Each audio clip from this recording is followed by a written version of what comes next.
안녕하세요 시청자 여러분. 오늘은 광교 아파트 더 떨어지면 살 거야 라는 제목을 가지고 한번 영상을 올렸습니다.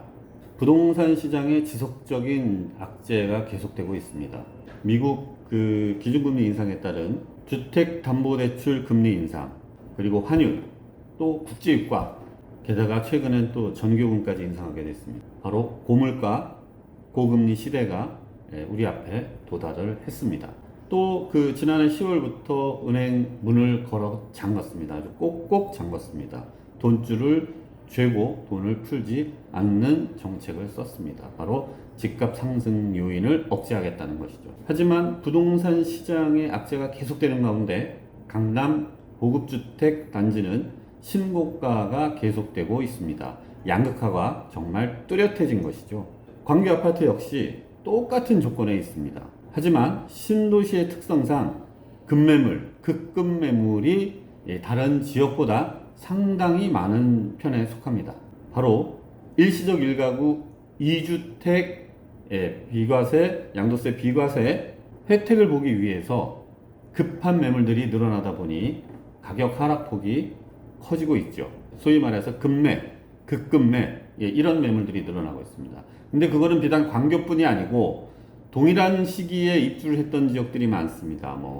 다산, 그쵸? 그다음 위례, 동탄, 광교, 이런 지역들의 급매, 급급매들이 속출을 하고 있습니다. 자, 그럼 이야기를 이어가기 전에 오늘 국토부에서 발표된 통계 자료부터 한번 확인을 하고 계속 이어가도록 하겠습니다. 국토부에서는요, 22년 5월 말 기준으로 전국 미분양 주택이 총 27,375호라고 발표했습니다.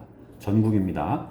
전국 21년 5월에는 15,000호 약, 그 다음에 22년 5월에는 27,000호 약, 그 중에 수도권은 21년 5월에 1,303호이고 22년 5월은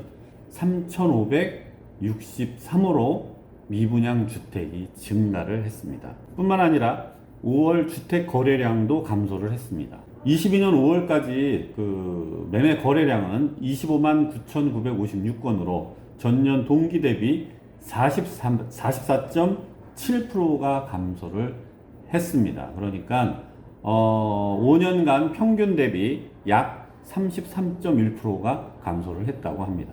미분양 주택 수도 늘어나고 주택 거래량도 줄어들고, 그러니까 사실 주택시장에는 좋지 않은 이 통계 지표입니다. 자, 그러면 주택 건설 실적을 한번 알아보겠습니다. 5월 누계 주택 인허가 실적은 전국 20만 9천호, 약 20만 9천호로 동기 대비 11.9%가 증가를 했는데요. 지역별로 보면 수도권은 약 7만 3천호로 전년 동기 대비 22.2%가 감소를 했습니다. 자, 그러면 이번엔 착공 실적입니다.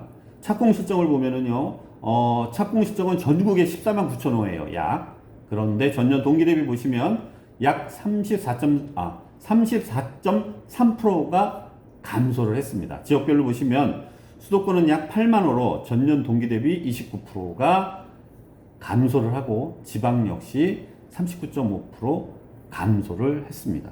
주택 거래량이 줄어든다는 것은 보통 하락 장세를 예고하는 징표로 풀이하시는 분들이 많고, 실제로 주택 거래량이 줄어들면 가격 하락장이 올 수 있습니다. 게다가 미분양 역시 늘어나고 있으니 향후 부동산 주택 시장이 흐릴 것이라는 전망이 나오는 통계 지표입니다. 그런데 위에 표에서 또 보신 것처럼 착공 실적 물량, 인허가 물량은 줄어들고 있습니다.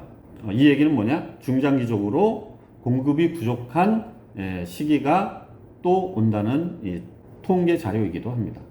지금 현재 주택시장 분위기는 그리 녹록한 시장 형편은 아닙니다. 광교 아파트 역시 그 시장의 중심에 서 있습니다. 광교 아파트도 급매물, 급급매물이 속속 등장을 하고 있는데요.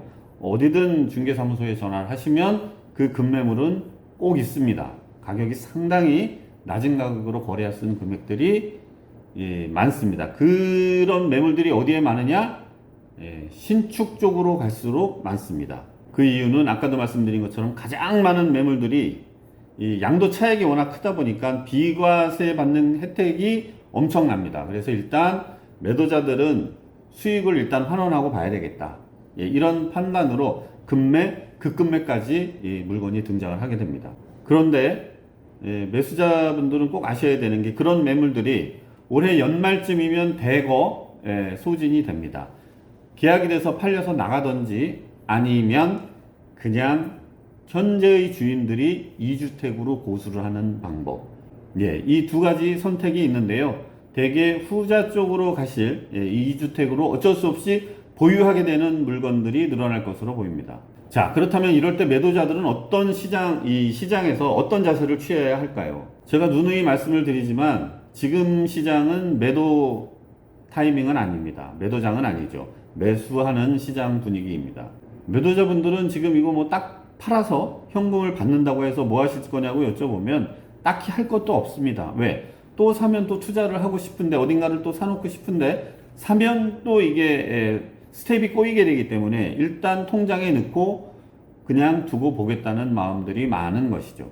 이 기간이 조금 지나게 되면 말이죠. 이 인플레이션이 물가가 상당히 오르면서 돈은 통장에서 그냥 잠을 자고 자산 가치가 그렇게 되면 하락을 하게 될 수밖에 없죠. 그래서 이제 제가 매도인들 오시면 좀 마음을 가라앉히시게 하고 그냥 보유하는 것도 좋은 방법이라고 말씀을 드리기도 합니다. 그래서 사실 이럴 때는 그냥 2주택으로 자산 가치를 늘린다 라고 판단을 하시는 게 좋을 것 같습니다. 그래서 지금은 매도 타이밍은 아니다. 다음에 또 기회가 온다. 예, 이런 판단을 한번 해봅니다. 자, 이럴 때는 그럼 매수자들은 어떻게 해야 될까요? 예, 사야죠. 지금은 매수 타이밍입니다.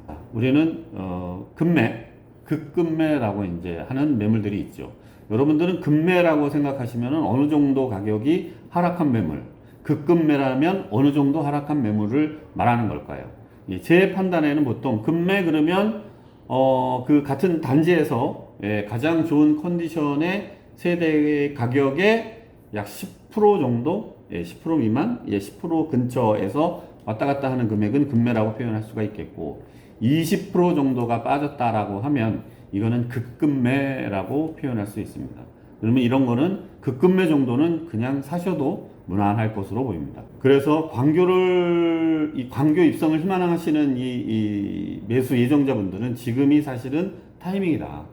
예, 지난번 제가 4월달, 뭐 3월달, 5월달에도 누이누이 말씀을 드리지만 사실 지금은 사는 시기가 맞다. 원하는 가격대로 맞춰드리고 대금 거래 조건도 맞춰드리는 매물들이 있습니다. 그래서 여러분들 매수하실 분들은 지금 매수 타이밍이다.